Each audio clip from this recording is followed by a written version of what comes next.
Welcome to More Than Miles, the podcast created to look deep into what it means to be a runner and endurance athlete. Our episodes are filled with real stories from real runners, elite to the everyday athlete. We bring together healthcare providers, athletes, and dive deep into topics that matter most to runners. I'm Dr. Kate Mihevik-Edwards, physical therapist, author, athlete, and complete coffee addict. And I'm Dr. Kacy physical therapist, athlete, and pun expert extraordinaire. We're so passionate about changing running culture to improve the health, wellness, and fulfillment of our endurance athlete community. And we hope that these conversations inspire you to focus on putting your health first so that performance and PRs can follow. Now let's get to the show. Hello, everyone, and welcome to More Than Miles. Today we have a very exciting guest. Dave McGillivray has served as the race and technical director for the BAA Boston Marathon for 35 years. He is also a motivational speaker and author. He founded the DMSE Sports Incorporated in 1981 and continues as its president. DMSE has given more than $200 million in charity over the last several years. Dave has run 51 Boston Marathons, completed multiple Ironman races, and many more endurance events in his life. We had such a great conversation with Dave. It was really special to record this just a little over a month out from this year's race. So to hear all of the things that go behind the Boston Marathon and the logistics and all of the stories that Dave has from his many years of being involved in the race was both really inspiring and emotional. There's a lot of Easter egg stories in here that I think a lot of people will find inspiring. Dave's a really cool guy. I think we could have talked to him for hours. So I really hope that you enjoyed this conversation with Dave McGillivray, who is the director of the Boston Marathon, which is on all of our minds. It's about a month away at this point, right, Dave? Yeah, well, who's counting? But yeah, it's amazing how quickly after the first of the year, it just sneaks up on you. But right around the corner now. Yeah, well, you would know because you've been doing this a long time. Yeah, this will be 36 years for me on the management side of the event and 51 years running in the race itself. So it's been sort of part of my life for about 80% of the time I've been on this planet. So yeah, it's in the DNA for sure. I think it's in a lot of people's DNA at this point. Good point. Yeah. I always look at my role, and as I look at other folks involved, their role as being more of a caretaker. It was here before we were all on, and it was sort of handed to us, and now we're taking care of it for a while, and we'll just pass it on to the next generation to take care of it for a while. So we're very, very fortunate that we live around here where this race began 127 years ago, and it has become de facto the holy grail of marathoning, not just in the United States, but the world. And to think that, you're on the management side of an event that tens of thousands, hundreds of thousands of athletes around the world aspire to. It's their Super Bowl, World Series, Kentucky Derby, Tour de France, all rolled into one. No pressure. But it feels good to be able to sort of be on this side and provide that opportunity to so many people to fulfill their goals, to see the fruition of a lifelong dream come forward. Yeah, it really is an amazing event. And I'll be honest with you, the only reason I started running was the Boston Marathon. I was one of those people. I was in college at Stonehill in Northeastern Massachusetts. Mm-hmm. And I just kind of started running while I was in college. And then someone said, "Oh, are you running the Boston Marathon?" And I was like, I hadn't thought about it. And I went the first year. And then all of a sudden I was like, yes, I'm going to run the Boston Marathon. Mm-hmm. And then I trained. And, I trained on the course for years while I lived there, but it wasn't until I moved to Atlanta that I actually qualified. But it is one of those things that all of a sudden, as soon as you kind of are introduced to it and you get the feeling about the race, you're like, yes, I have to do that. Yeah. Well, it's funny. A lot of times I'll speak to a running club or to an audience at the expo the day before the marathon. And I'll say, well, how many people in this room are running the marathon tomorrow. All the hands go up. And I said, well, how many people thought they would be doing this when they were 12 years old? And no hands go up. And I said, well, what happened between then and now? And what happened is sort of the title of my speaking motivational presentation. It's called Defining Moments. In our lives, we all have defining moments. Some are good, some are maybe not so good, but it's how you process them, how you approach them that defines who you ultimately become as a person. And everyone has a story as to how they got started in this and made a commitment to run in the Boston Marathon. People ask me all the time, what's the toughest part about running a marathon? Well, the toughest part is signing the application, right? Is having the guts and the courage to make that commitment. But then I always say, but then you have to do another thing that's just as important. What's that? You have to earn the right to do it. And with Boston, earning the right, it comes in a different way. I mean, you have to meet certain standards and what we call qualifying times per your gender and your age. And that's where this has become, the event that every marathoner wants to do because they have to earn the right to do it. Mm-hmm. Yeah, I think it's pretty incredible. And those times, I mean, I remember looking at those times over and over, and I ran it before you lowered the times too. And so I remember the year that the times changed and everyone lost their minds. Yeah. Well, the whole initial purpose of the qualifying times had nothing to do with, we want to just have the best of the best running in the Boston Marathon. It was more to control the field size. Yeah. And when it got to 1,000 people, they thought that was, an overwhelming, daunting number of people running 26 miles. Oh my gosh! And it was an all volunteer organization back in those days, and so they said we have to do something to limit this field size. And I suppose they had options, maybe a lottery or first come, first serve, or they decided to impose qualifying standards, which was, brilliant. But what was interesting about it, the whole reason for imposing qualifying standards was to control the field size. But what it ended up doing is creating more interest and more demand. So almost the opposite happened, where, whoa, this is the only race other than the Olympic marathon that I have to earn the right to toe the line and answer the gun. And I like that. I like that carrot, that magnet, that target. So people up the ante, up their own individual standards, and more and more people qualified. And, they didn't have field size limits per se back then. They just had the standards. And in 2000, I think it was 2007, it was crazy. We had to impose qualifying standards. I mean, field sizes, because the race was just getting too large. For the 100th running in 1996, we had almost 40,000 people. So in 95, we had 9,000. And the next year we went to almost 40,000. Wow.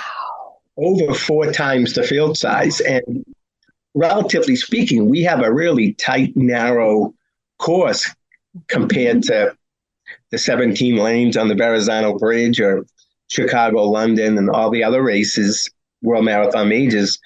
We've got 39 feet, in Hopkinton at the starting line, and little side roads. And where are you going to put all these people? And so it truly became a logistical challenge. But it is pretty amazing. And, the tough part for us is, for me anyways, is, turning people away. So in 2007, the race filled up in 8 hours and 3 minutes.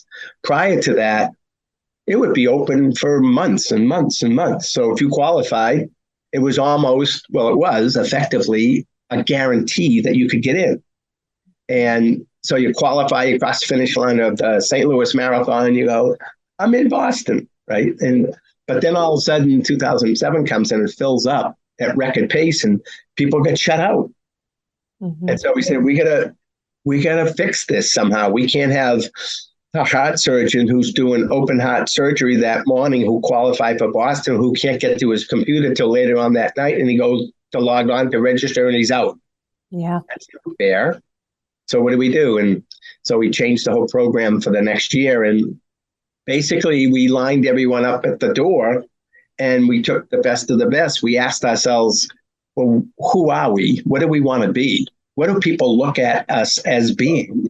And we're about the pursuit of athletic excellence. I mean, it's not for everyone, unfortunately. It's just because it has become on its own, and what people want it to be, something you have to earn the right to participate in. You can't just do it on a barroom bet. So, and then all of a sudden, just because you qualify, it only guarantees that you can apply. It doesn't guarantee you have a spot. And then you have to wait till September until we open registration to find out. It's like applying to colleges, You could be the valedictorian of your high school, but that doesn't mean you're getting into Harvard, because there's a lot of valedictorians out there around the world who are going to apply, and you may not make the cut. And that's sort of where we're at now, although given the pandemic and everything, things have slowed down and calmed down, which is probably a silver lining for us, in that everyone that has applied in the last 2 years has made the cut. Mm-hmm. There's been no offset where we've turned away qualifiers. So, that's the best of all worlds, at least for me as a director and as a runner. I don't want to see people who work so hard get left on the curb. Yeah. What do you think, what happened in that 1 year where it increased from 9,000 to 40,000? Well, it was It was the 100th. So that was the draw. It was two things. One is we felt that it was such a special occasion that we introduced for the first time ever a lottery. So our intent was to go to 25,000.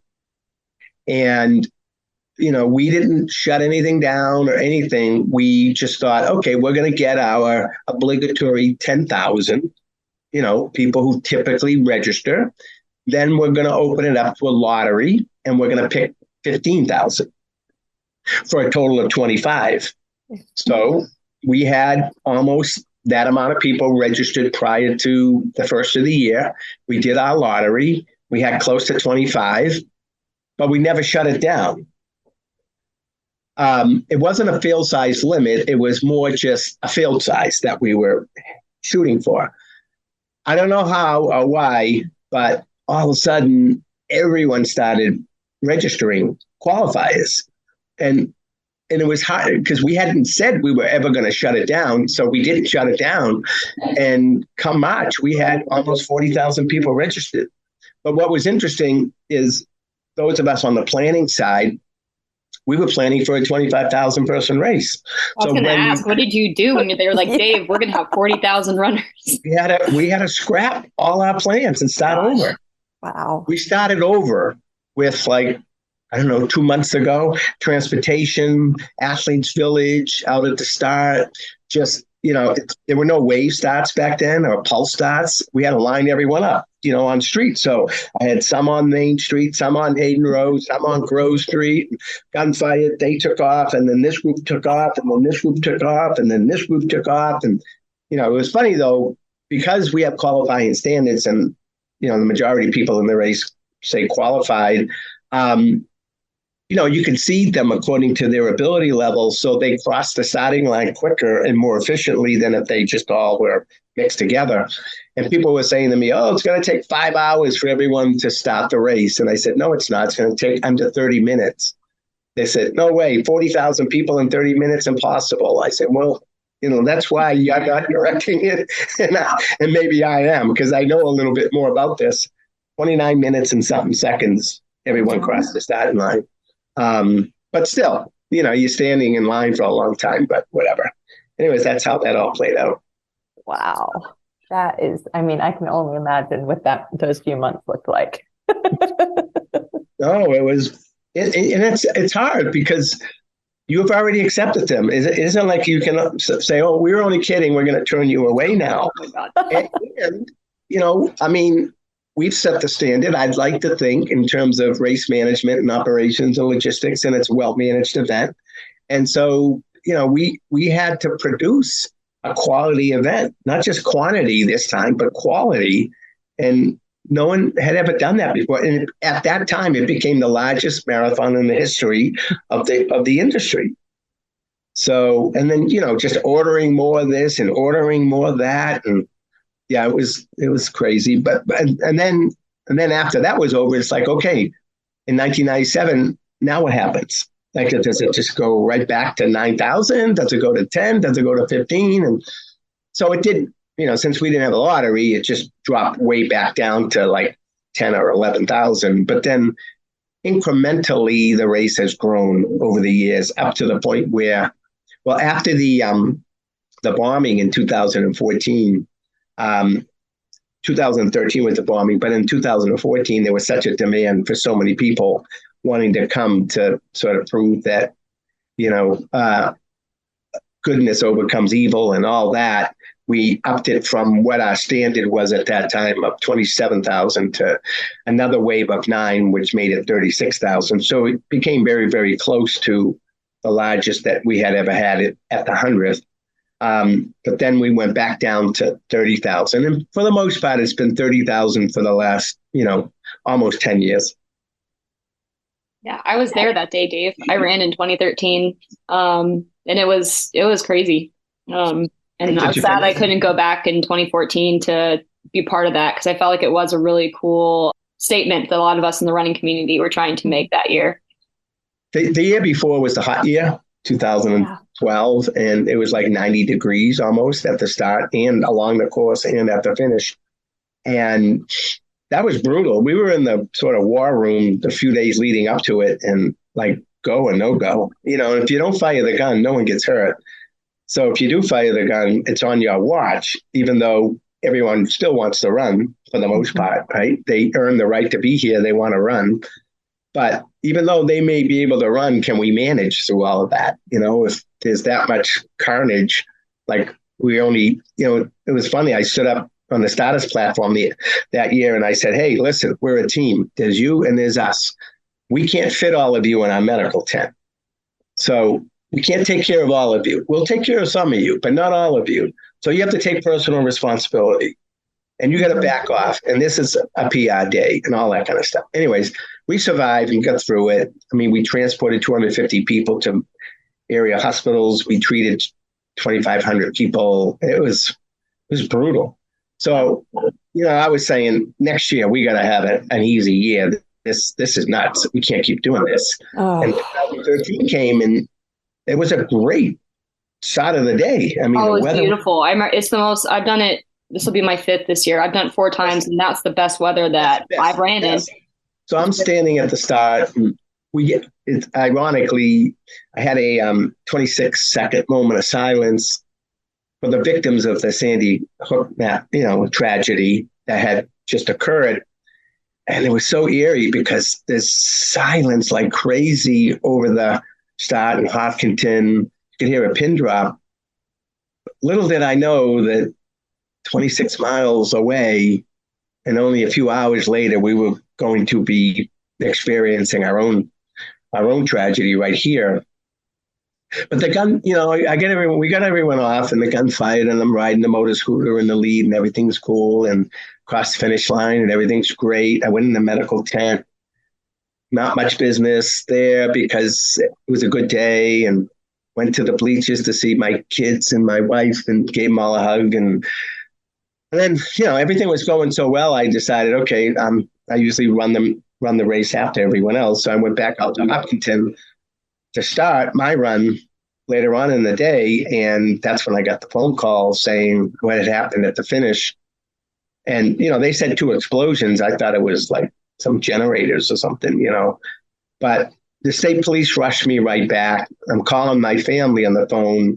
Couldn't get a hold of them because the cell service had got knocked out. So I'm like, well, did they get hurt? And, it was awful. And by the time I got back to Boston, everything had been evacuated but I was let into the security area, and I went into the medical tent, and prior 2 hours early, I was in there and there was nothing going on. And all of a sudden now the medical tent is full of people, but none of them were runners, just people. And it was just hard for the whole rest of the day. 6,500 runners were stopped, and we were trying to figure out what do we do with them. They want their gear and to leave the area, but are there more devices in the area? And I was trying to commandeer some volunteers to help me out do some things, but I said, should I really be doing this? Should I be saying leave, leave, leave, or stay and help? Because we need to take care of these 6,500 runners. They're not going to leave until they get their bag. I mean, it was crazy. So we were there till about 2 a.m, just dealing with all of that. And, but then 2014 came and we took back Boylston Street and the finish line, and Meb wins. And, it was the most epic marathon of all times, right? In 14. And I can't believe it's 10 years since. And it's Oh my gosh. the anniversary of the race in a month. And, but a lot of good has come out of it, even though there was a lot of tragedy. I mean, so many of the victims who were profoundly impacted have just risen above and beyond this and started their own foundations and nonprofits and giving back. And, the Richards family, or Heather Abbott, or, Roseanne Zadoyer, and just, the list goes on and on and on, of all these people who lost a limb or lost a family member and started their own foundations and whatnot, and just giving back, and pretty amazing. Yeah, the Saturday before the race, there'll be various tributes and things going on to commemorate that day. That was the first year I didn't run the race, 2013. That was I was there the year before, the hot year. Oh, you know what I'm talking about. Yeah, I do know what you're talking about. Oh my goodness. Well, so Dave, as the race director, what things fall on your plate? Like, what are all of the things? I'm sure it's a very big plate and I'm sure it's overflowing, but what do you do every day leading up to the race? Well, my role has changed over the years. When I started in 1988.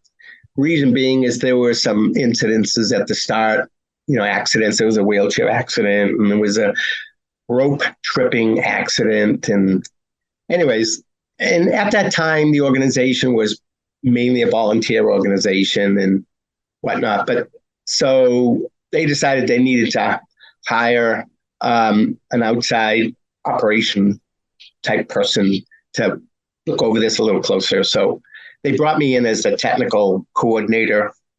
Mainly my job was just to focus on the start and make sure everything went off well, which luckily for everyone it did. And then over the years, my role expanded, and with the course and the finish. And in 2001, I was named the race director, and basically I've been the race director ever since. But, the BAA is expanding. When I started, there were 7 employees. Now there's, I think, over 40. So they're bringing more and more of the operations in-house, which makes sense. So my role now is, my new title is race course director, because I'm more focused now on the course than I am the start of the finish. So, but over the years, mainly the way I look at my role, like I said, at first it was like really in the weeds and doing a lot of the, just logistical stuff. I mean, I was out there on the course painting the mile marks, and I was photocopying pages for the operation manual and stapling them together. I mean, just whatever it took, you did, right? And then all of a sudden, as the organization grows, you can delegate more and people become specialists in certain disciplines that make up the entire event. So the way I looked at my role for the majority of the time was more as a conductor than a director. And you assemble this orchestra of people who are the best of the best in their specific area of event management. And my job is to just make sure it all comes together in a harmonious way. So it's trying to motivate them, inspire them, try to have some degree of charisma to just sort of make sure that everyone is working together and communicating with one another. Yeah, I mean, there were times I got back and got my hands dirty and get in the weeds some more. But they, the greatest asset of the Boston Marathon is the institutional knowledge of the people who've been there for 20, 30, 40 years. Not many other races in this country can lay claim to that kind of longevity. And the longer you're there, I suppose people say, it's time for a change, bring in some new blood and with new ideas. But the longer you're there, the more efficient you become at your specific role. And it just gets better and better and better. And so my job was just to kind of keep, it's sort of the glue that kept it all together more than anything. Yeah.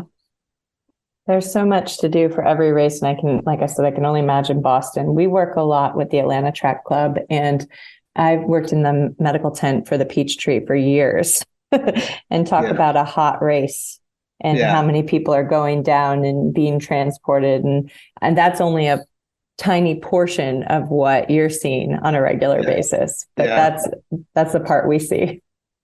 Well, I direct, I have my own company, DMSE Sports, and we've been around for 42 years. I've directed, 1,600 events, everything from the ITU Triathlon World Championship to the Goodwill Games Triathlon to United States Olympic Trials Marathon, Women's Marathon in St. Louis and in Boston to races all over the country, all over the world. I'll never say I've seen it all, because the next race you see something new and different. It's always a learning experience, but I've seen as much as any one individual probably has ever seen in terms of how this all goes. But it's, when people say to me, what do you do for work? When they say, you don't work? I said, nope. So you have 5 kids. How do you support them? So, well, I don't work in the conventional sense of the word, because I'm very lucky that I've combined sort of a passion with a vocation. And so I kind of don't consider it work, right? But for me, people used to ask me, what do you do for a living? And I was like, I'm a race director. And they're like, what? I said, I'm a race director. And they go, what the heck's a race director? Drop in the road, yell, go.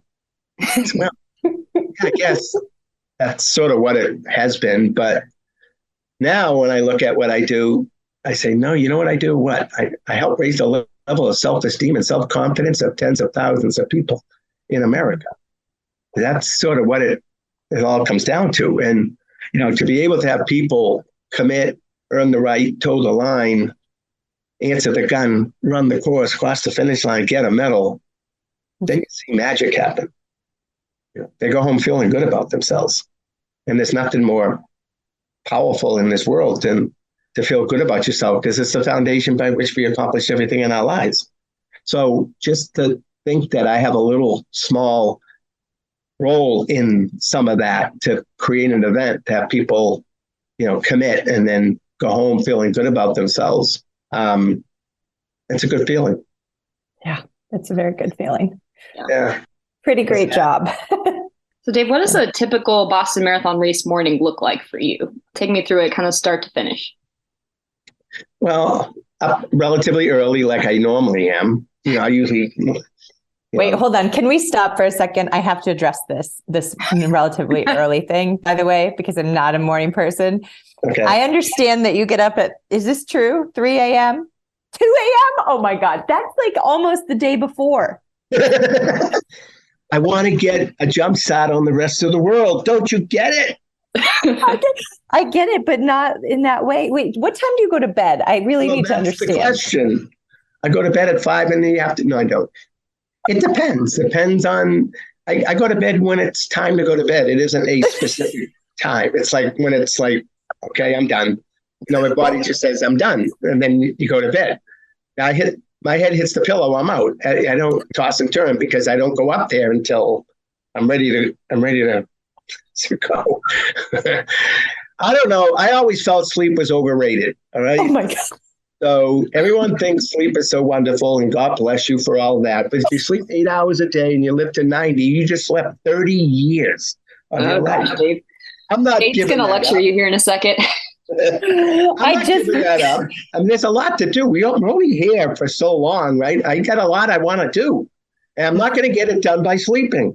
I know, just on the news today, they're all talking about sleeping and, turning the clocks ahead and all this other stuff. And I get it. But for me, I don't know. I just want to get as much out of every day as I can squeeze.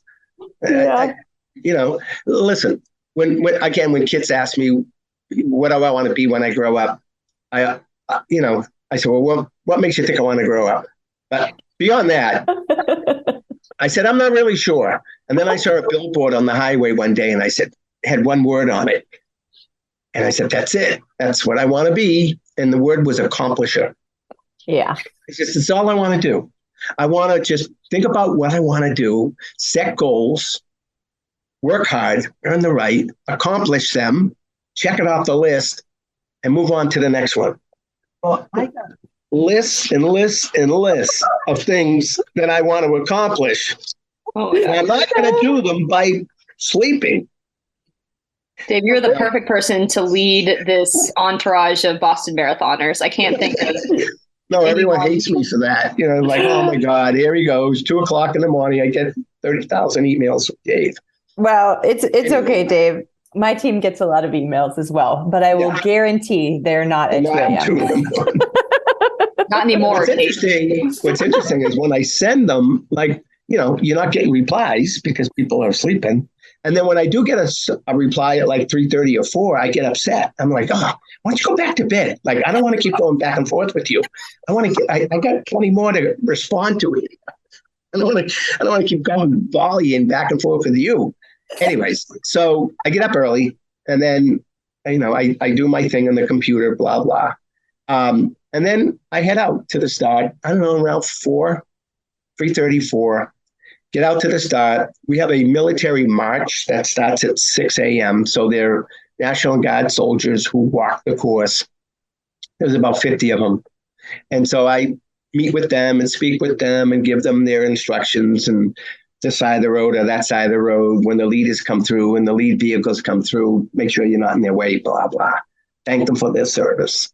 And then send them on their way at 6:00. And then all of a sudden, the world starts to show up. And you've got so many different splinters of this now. You've got wheelchair men, wheelchair women, and you've got hand cycles, you've got duos, you've got para athletes, you've got adaptive athletes, you've got pro women, pro men, wave 1, wave 2, wave 3, wave 4.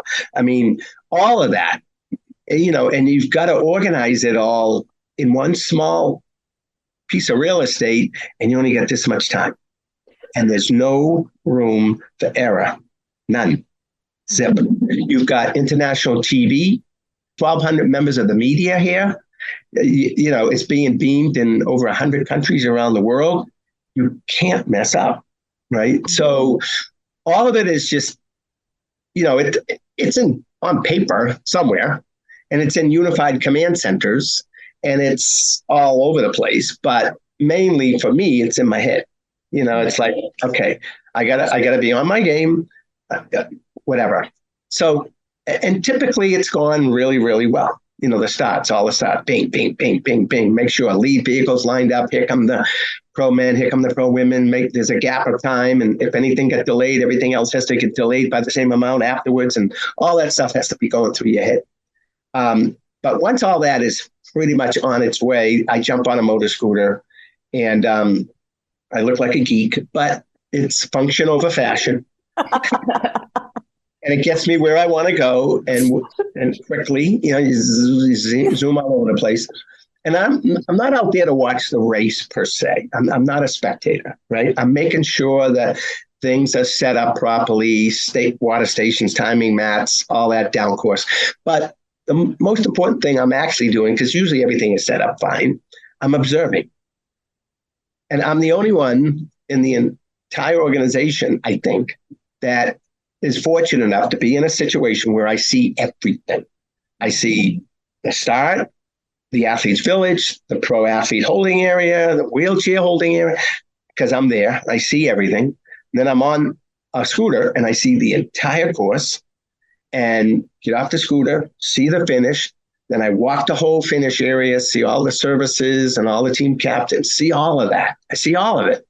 So now it's all registered in my head, and when people say, well, water station 4 wasn't set up in time, well, I saw that, so I understand what that person's referring to. Whereas if I'm just locked in a command center somewhere and just watching things on TV, it's not the same. Plus, I must admit, I want to be available if something goes awry, right? It's somebody's got to make the call. And the best person to make the call is the person who has the most information about the entire event, not just about some small piece, but like, how is that going to impact what happens down course or at the finish line? And, not everyone's in a position to know all of that because they just have their sliver of the event, right? So I want to put myself right out there. And people say to me all the time, must be a lot of pressure. I say, well, pressure is a privilege. It's a privilege to do this, right? As long as you're prepared. Because if you're not prepared, you're going to get eaten alive. Yes. This is not going to be a good day, right? You have to be prepared. And that's my greatest asset, I think, is freakish about just plan A, plan B, plan C, plan D, communicating, follow up, trust but verify, all that kind of stuff. That's all part of it that goes on behind the scenes that nobody sees. My motto has always been, I don't want to put out fires, because people who put out fires become the heroes. But they're probably the villains too, who caused it because they didn't plan properly. With me, if there's no fire, you don't get the credit for putting it out because it didn't happen. And you probably don't get the credit that no fires happen. They just assume that things are, whatever. It's not about credit. It's making sure the event runs smooth. Yeah. So get out there, off the motor scooter, check everything out, make sure, keep myself available if needed. But most of the time, the sign of a really good event director is a person who, if they didn't show up, they wouldn't be missed. It's sad because I hate to think people think they don't need me anymore. But the point is that you have delegated well enough. You have communicated well enough. Nothing is going wrong. So you're just kind of there, right? You're just kind of there. And you can't box yourself into being assigned to a specific area, because then you're chained there and there could be other things going on that you should be involved in. Mm-hmm. So I try to create a situation where, again, if I'm not there, no one's gonna miss me. Anyway, and then the race is starting to wind down, and then I get a ride back I go to the hotel, change, get a ride back to the start. And I usually start running myself around, on average over the years, I've done it 35 years at night. So maybe 4 or 5 o'clock in the afternoon, and get done, anywhere between 8 and 10 at night. And I've been the last finisher.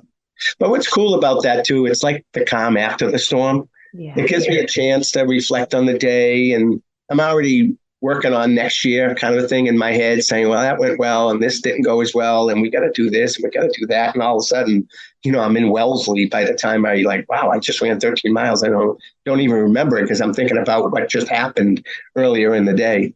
So, and then I finish and go back to my room, shower, and go to bed. I don't party with anybody. I'm like, yeah, you go to bed at 5 o'clock. No, I'm just kidding. I'm just kidding. I'm done. Why did you decide to start running the race afterwards? Well, I had my first year I ran it. I was a senior in high school, and I just said, I'm going to jump into this thing. And I was banded. Don't tell a racer that. I called up my grandfather, who lived right near the course and was a supporter of my athleticism. And I said, Grandpa, I'm going to go run that race in Boston. He goes, oh, they call that the Boston Marathon. So, well, that's a good name for it.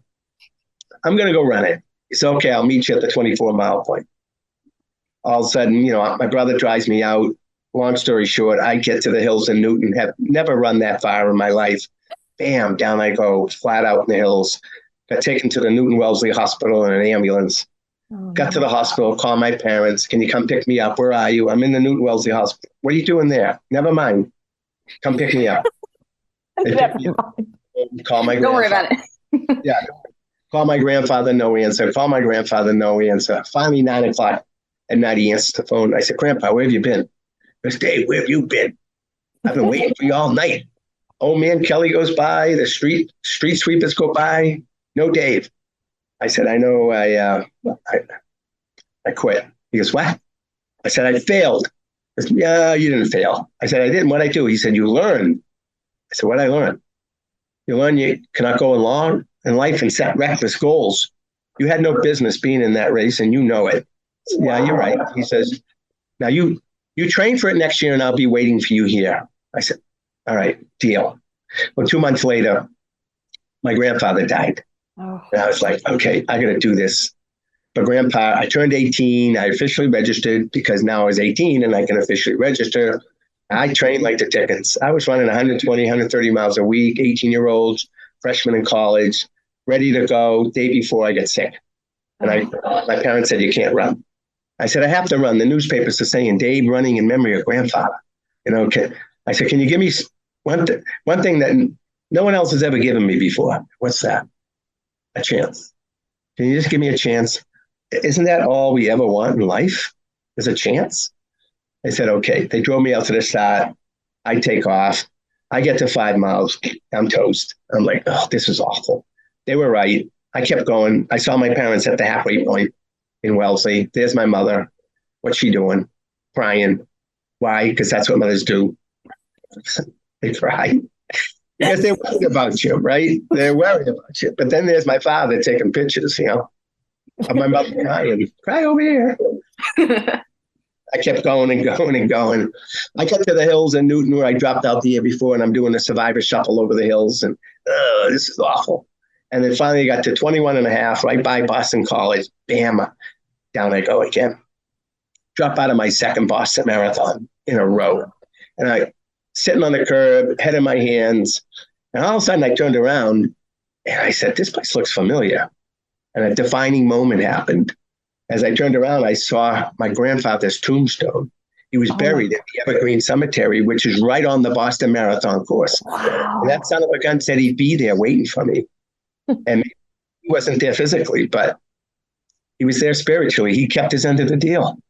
At 21 and a half miles, there he was. I picked myself up and I finished.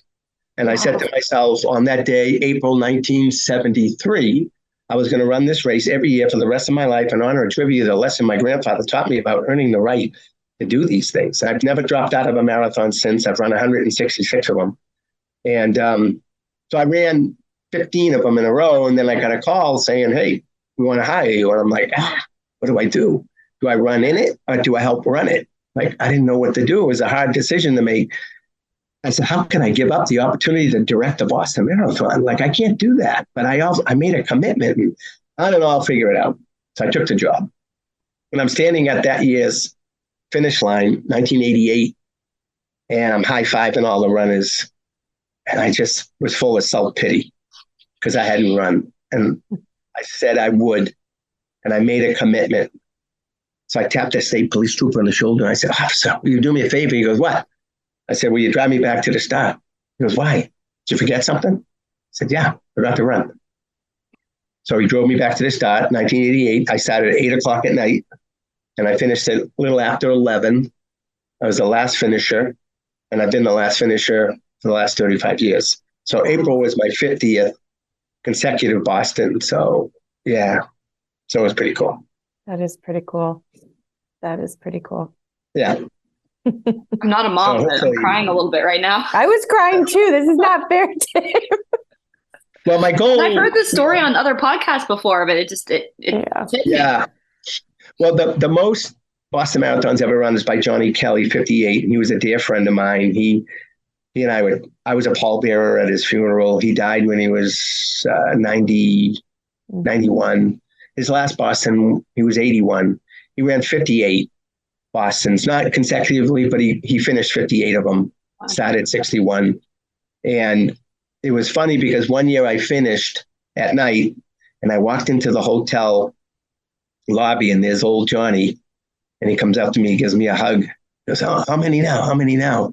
I said, "I don't know, 40 or something." He goes, he says, "You're going to break my record and I'm not going to be alive to see it."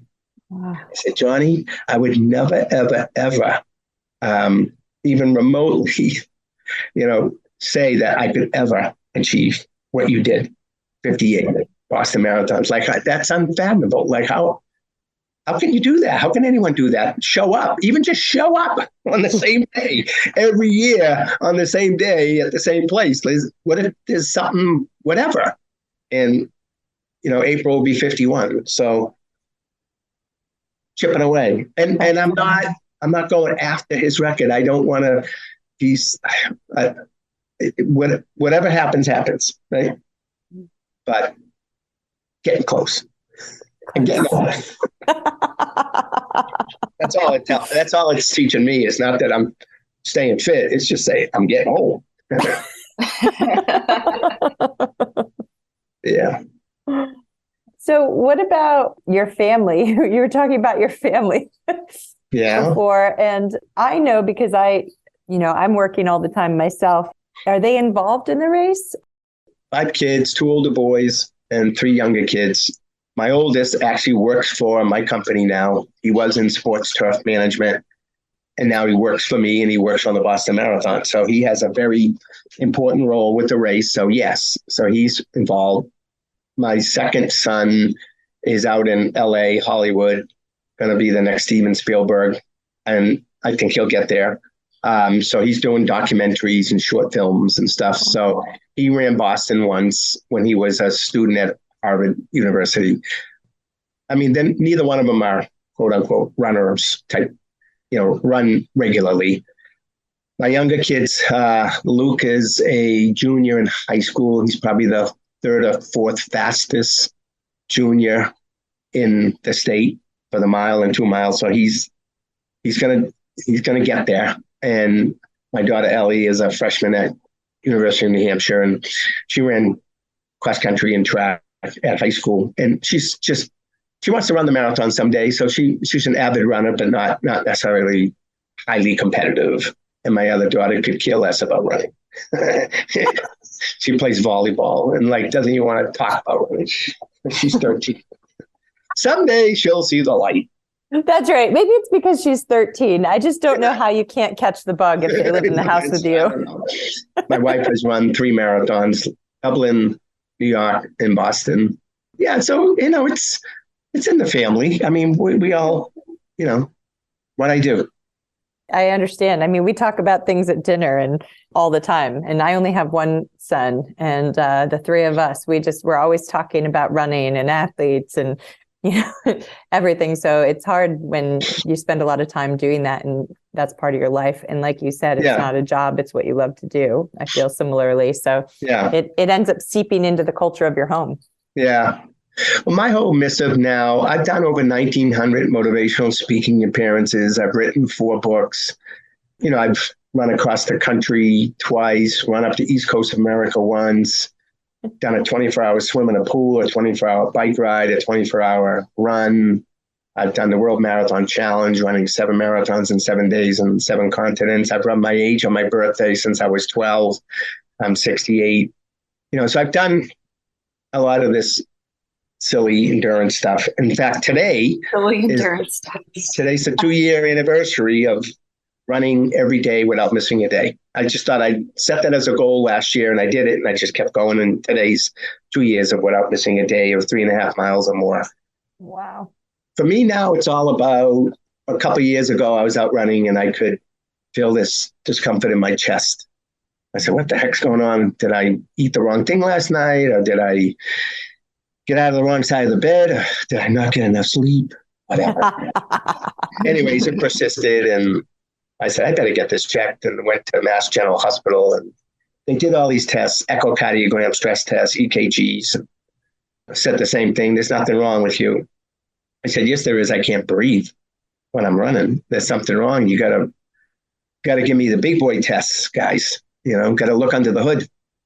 So they did a CAT scan and an angiogram, and the CAT doctor walks in and he goes, there, and there. And I said, there, what? He goes, you have severe coronary artery disease.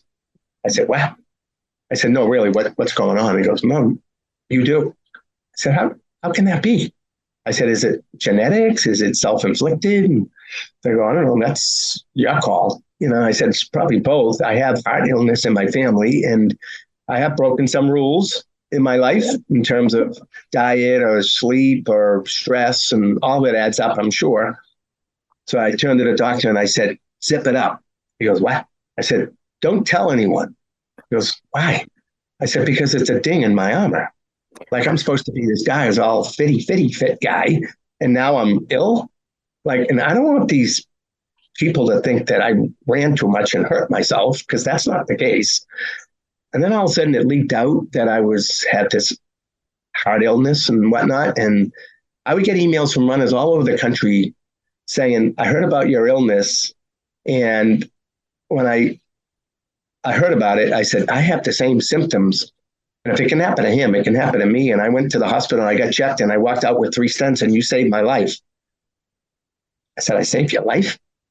I said, well, you saved your own life, but you took action. Yeah, but if you didn't tell your story, I never would have.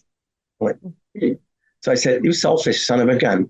You want to keep this in because you don't want anyone to think that you're not invincible the way you always thought you were.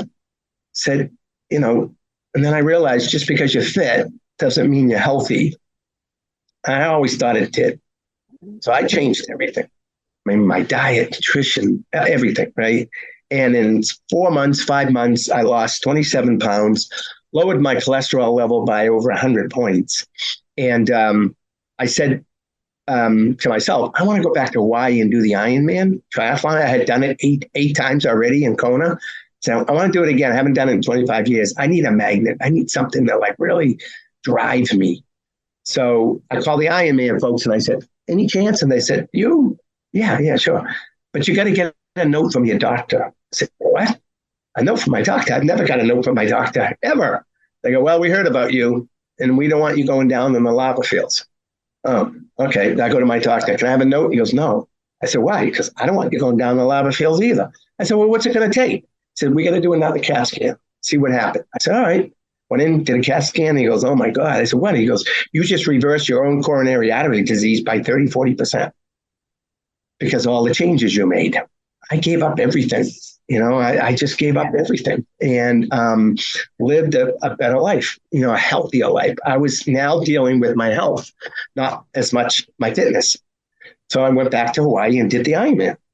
And then for the next 2-3 years, I was fit. I was more fit and healthy than when I was in my 30s.